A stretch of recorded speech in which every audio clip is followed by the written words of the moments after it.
권영국 후보는 김문수 후보를 주로 타격을 했고 예. 이준석 후보는 이재명 후보를 주로 이제 타격을 했습니다. 예. 이 두 사람은 타격용으로 나왔구나 이런 생각이 들 정도였는데 이제 여기에 대응하는 방법이 있지 않겠습니까? 김문수 후보의 대응, 이재명 후보의 대응이 있었는데 자 우선 이재명 후보의 대응은 어땠던 것 같습니까? 근데 확실히 그 좀 짜증은 났을 것 같아요. 뭐 짜증은 당연히 나죠. 그냥 네. 보는 사람도 보면서도 좀 인상을 찌푸릴 네, 때가 네, 몇 번 있었기 때문에 네. 아니 뭐 이준석 후보도 오늘 다 못한 건 아닌데요. 음. 주로 굉장히 좀 아까 말씀드린 대로 시비, 조롱, 네. 왜곡, 마치 싸움을 걸려는 식의 이건 토론이 아니라 네. 비난과 싸움을 하려고 오늘 온 것 같다. 그러니까 작심하고 온 겁니다. 그래서 네. 사람이 뭐 사랑과 재채기는 못 감춘다고 하지 않습니까? 네. 이게 피부색도 못 감추는 게 싸우러 왔기 때문에 굉장히 혈압이 많이 올라 있는 상황 속에서 네. 오늘 좀 피부도 좀 상기되어 있는 모습이 전 눈에 많이 들어왔고요. 네. 이재명 대표에게 계속 시비를 걸었는데 이재명 후보 입장에서도 짜증나고 막말로 맞대응을 할 수도 있지 않겠습니까? 근데 이제 1위 후보다운 좀 여유 그리고 중간중간에 너무 심할 때는 네. 아까 이재명 후보가 끊기도 하더라고요. 네, 그런 네, 식으로 왜곡하거나 좀 이렇게 부분을 확대해서 하지 말아라. 너무 단순하다라는 얘기로 질문을 끊어버리는 장면도 몇 번 나왔기 때문에 네. 전 나름의 대처는 좀 잘한 것 같다라는 생각이 듭니다.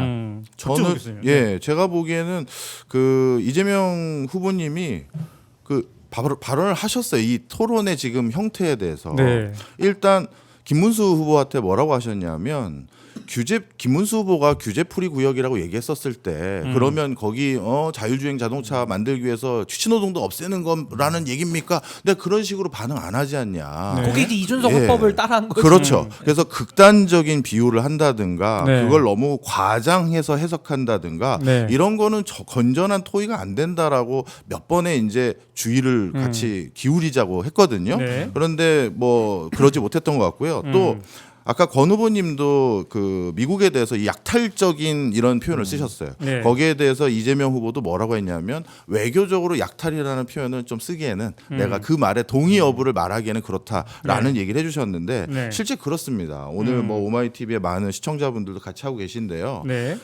한 나라의 그 대통령이라는 건 네. 이율배반적인 두 가지 입장을 같이 표현해야 될 때가 있어요. 군 최고 통수권자로서 북한을 지칭했었을 때랑 네. 다른 나라를 지칭했었을 때와 네. 외교의 수장으로서 또 북한이나 다른 나라를 지칭했었을 때 그 톤이 같은 사람인데도 불구하고 다를 수 있는 겁니다. 네, 네. 그런데 이런 어떤 후보 토론회에서 지금 중국에 대해서 어떤 입장이냐 이거에 대해서 명명백백하게 말하면 안 되는 거예요. 네, 네. 그러니까 이준석 후보는 뭐 친중에 대해서 요구를 좀 어떤 입장이냐 이제 물어본 것 같은데 그건 원래 대답을 해서도 안 되는 거고 물어서도 안 되는 거죠. 뭐 하여튼 저 소수 정당의 입장이니까 제가 양보를 한다 하더라도 하여튼 약간 저는 뭐 경제 공부하는 네. 사람이라서 네.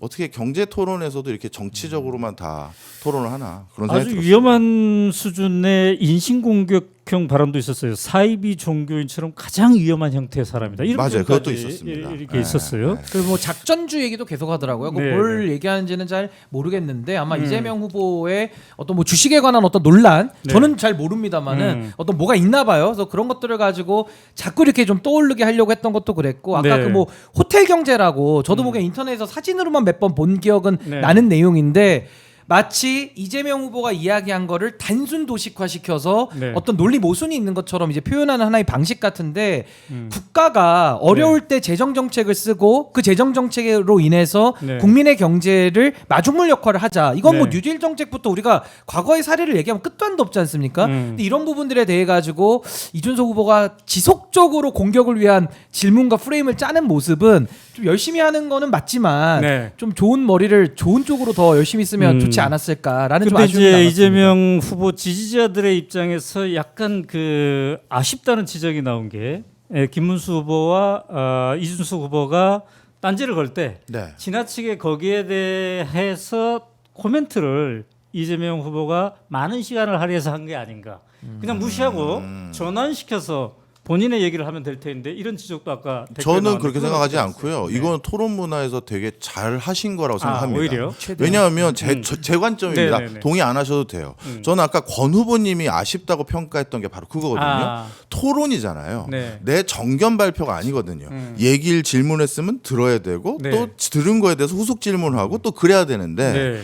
어떻게 보면 이재명 후보도 여기 그 단정적으로 얘기한 거에 대해서 말씀하고 싶은 것들이 많았겠죠. 네. 그런데 질문이 왔으니 최대한 30초 안에 답변을 해주신 거예요. 네. 저는 그래서 건전한 토론 문화에 대해서는 오히려 네. 아쉬운 점이 있다 하더라도 답변을 해주려고 노력한 그 태도 점수에서는 오히려 그럼 이재명 후보가 이거 점수 더 그렇군요. 주죠. 이 지금 바로 뜨는 그 뉴스 기사에 네. 기사 제목이 이런 거네. 네. 이준석 이재명 면전에서 어려울 때 사이비 종교가 오는 것 맹폭 이런 식인데 그런 맹폭을 받으면서도 어쨌든 그런 식으로 일정하게 답을 해주는 것도 괜찮았어요. 그럼요. 네. 그렇군요. 자 이제 이재명 후보의 입장에서는 대세론으로 앞서가고 있기 때문에 이걸 이제 굳히는 그런 토론이잖아요. 그런 측면에서는 어느 정도 그걸 달성했다고 봐줘야 될 터인데 그럼 김문수 후보의 입장에서 본다면 이제 반전의 돌파구를 마련했어야 되는 거잖아요. 근데 오늘 어떻습니까? 평가를 해보면은 아까 누가 지적했지만은 그 보고 읽는 순간이 되게 많았어요. 네. 뭔가 준비가 덜 된 듯한 표현 이렇게 했는데 어떻습니까? 반전의 돌파구. 글쎄요, 뭐 오늘 첫 토론이니까 상당히 기세가 중요했던 순간이라고 저는 보는데 네. 김문수 후보는 일단 근본적으로 이 경제 내지는 이제 국가 경영에 대해서 일단 준비가 안 돼 있어요. 네. 그러니까 그 동안에도 노동부 장관 내지는 노사정이 위원장 발탁될 때 네네네. 그 광장에서 뭐 광장이라 하기도 그렇고 그 정광훈 세력과 광화문에서 늘 그 소위 말하는 자유통일당 운동을 해왔던 분 아닙니까? 그러다가 윤석열 전 대통령이 완전 극단으로 가면서 발탁했던 인사였기 때문에 네. 사실은 지금 저 자리에 와 있는 것 자체가 아마 본인도 좀 어리둥절할 거고 보는 사람들도 어리둥절한데 네. 뭐 확실히 경제 토론할 때는 그 내공이 없다는 점이 음. 여실히 좀 드러났다라는 점은 뭐 그 한계는 전 앞으로 토론에서도 저는 뭐 극복이 되긴 매우 어렵다 저는 그렇게 봅니다. 딱 하나 네. 김문수 후보님을 칭찬해 주신 건 딱 하나 있어요. 네. 그 상대방이 저에게도 발언권을 주십시오 했었을 때 전부 챙겨주려고 노력을 하셨어요. 그리고 상대방이 얘기했을 때 들으려고 하신 거 그거 하나는 제가 인정을 하고요. 그럼에도 불구하고 내용 부분에서는 여러 가지 뭐 득점 포인트를 많이 못 하신 것 같아요. 네. 대표적으로 네. 트럼프와 락제에 대해서는 트럼프와 본인이 신뢰관계가 있다. 네. 그럼 신뢰관계 어떻게 했는지 얘기를 해주셔야 되는데 그냥 발언 선언적인 얘기만 하셨었고요. 그리고 반도체 특별법 52시간제 커피 원가 뭐 120원 이런 것들에서 자기 일방적인 주장만 하시고 거기에 대해서 뭔가 그 다음에 대한 얘기가 전혀 없었어요. 네, 그러니까 네. 상대방의 책을 잡으려고 하는 것이지 본인의 어떤 비전을 제시하는 작업은 조금 미진하지 않으셨나 이런 생각이 듭니다. 그리고 저는 이재명 후보에 대해서는 저 개인적으로는 네. 조금 더 다음에 혹시 뭐 기회가 있다면 보완이 됐으면 좋겠는 부분은 네. 지금 AI에 대해서는 이재명 후보가 그 아젠다를 선점하고 있다고 저는 보거든요. 그래서 이번 토론 특히 경제인데 제가 네. AI를 왜 강조하냐면요. 네. AI가 일자리, 노동, 산업, 경제 전 분야에 걸쳐서 이게 지금 영향을 주고 그렇죠. 있는 거의 기술 혁명인데 과거에 우리가 뭐 산업혁명 증기기관의 발명이라고 한다면은 지금 AI는 그 수준의 혁명이거든요. 그렇다면 AI에 대한 정책을 설명하려면 네. 조금은 이런 부분에 대한 그 구조적인 내용들 조금 더 국민들에게 더 상세하게 설명할 필요가 있었는데 네. 아마 뭐 토론 형태의 문제라든지 형식의 문제는 좀 있었겠습니다만은 이런 부분이 좀 강조가 덜 된 거는 굉장히 아쉽습니다. 네. 그래서 AI가 왜 필요하고 이게 지금 어떠한 우리에게 생산성의 증대와 효율성을 갖다 주고 어떠한 부분에 있어서 AI가 분배 차원에서도 어떻게 보면 이재명 대표가 주장하는 기본소득 이런 부분에 대해서도 정당성이 있는지 네. 이런 부분 충분히 설명을 할 수 있었는데 그 부분이 좀 빠진 부분은 조금 아쉬웠다라는 생각이 듭니다. 그다음에 이제 아까 김문수 네. 후보의 토론 태도에 대해서 살짝 긍정적으로 말씀하셨습니다만 그런데 규칙에 대한 숙지가 제대로 또 안 된 측면도 있었던 것 같아요. 네. 그러니까 두 명에게 주도권 토론할 때 질문을 해야 되는데 한 명에게만 하고 시간 다 써버려가지고 근데 MC가 제지도 안 하던데 원래는 그렇죠. 둘이 안 하면은 한 30초 1분 됐을 때 남겨놓고 얘기를 한 해야 번 더 하시라고 되는데. 해야 되는데 안 하시더라고요. 그래서 이재명 후보가 규칙을 좀 지키면서 했으면 좋겠다 이런 표현까지도 이렇게 하게 되었습니다. 그리고 하나만 더 말씀드리면 네네네. 총량제 토론 이런 건 안 했으면 좋겠어요. 음. 그냥 뭐 시간 다 없어지면 답도 못 하는데 이거 네네네. 토론도 아니고 네. 정견 발표 비스무리하게 시간을 정하는 건데 차라리 네. 주도권 토론을 무제한의 주도권 토론을 좀 준다든지 뭔가 이렇게 네. 좀 티키타카가 되는 토론을 해야 음. 국민들이 더 판단하기가 좋지 않을까. 네. 그래서 형태의 문제에서는 좀 총량제 토론은 다음번부터 좀 뺐으면 저도 좋겠는데. 전적으로 동의합니다. 네. 이게 진짜 뭐 쇼업하다 만 느낌이고요. 뭐 사실 진짜 하나만 아무것도 본 그게 것도 딱 그 없고, 표현이에요. 수업하다 많은 느낌. 네, 이게 뭐 본 것도 없고 들은 것도 없고 누구의 얘기가 어느 정도 깊이감 있게 얘기한 건지도 알 네. 수도 없고 네. 너무 아쉬웠습니다. 그렇군요. 자, 그렇다면은 그 제대로 된 토론을 하려면 예. 만약에 이제 예. 수업을 설계하는 교수님이 예. 지도하니까 어떤 방식으로 전환하면 좋을 것 같아요? 대표적으로 네. 역대 대통령 후보들마다 지금 몇 번째 나오는 게 다 규제 완화예요. 이게 진보든 보수든 무조건 규제. 저희 쪽은 규제 완화 안 한다고 했겠습니까? 막 하면서 다 그런 논조잖아요. 네. 그러면 왜 그동안 규제가 안 없어졌는지, 그리고 규제를 없앤다고 하면 뭘 없애겠다는 건지, 네. 그리고 규제를 없앴을 때 문제점은 뭐라고 생각하기 때문에 왜 안 없어졌는지 이런 것들에 대해서 구체적으로 얘기를 해야 되는데 그런 것도 전혀 없었고요. 네. 그 다음에 이재명 대표도 얘기했잖아요. 내가 언제 원전 안 하자고 했냐. 원전이 지금 어쩔 수 없이 써야 되지만 중장기적으로 신재생 에너지 가야 되는데 하면 이제 그게 그거라면 그렇다면 어떤 시계열과 어떤 방법론으로 이런 것들 하나씩 물어봐야 되는데 이런 것들에 대한 후속 논의가 전혀 없어요.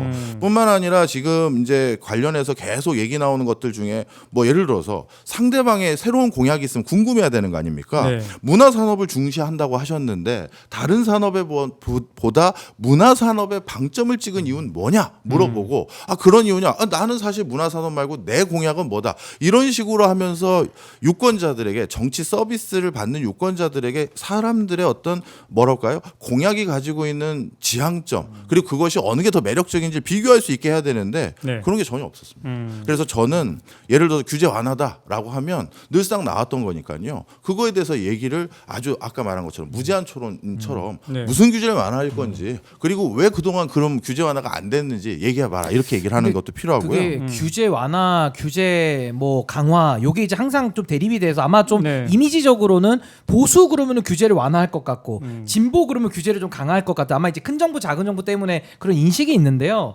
이게 정말 한 20년, 30년 들어온 프레임 같거든요. 네. 전 이거 너무 낡았다고 생각하는데 제가 오늘 너무 반가웠던 거는 이재명 후보가 제 문제의식을 미리 어떻게 표현을 해줬냐면 네. 규제 합리화라는 표현을 쓰시더라고요. 맞아요.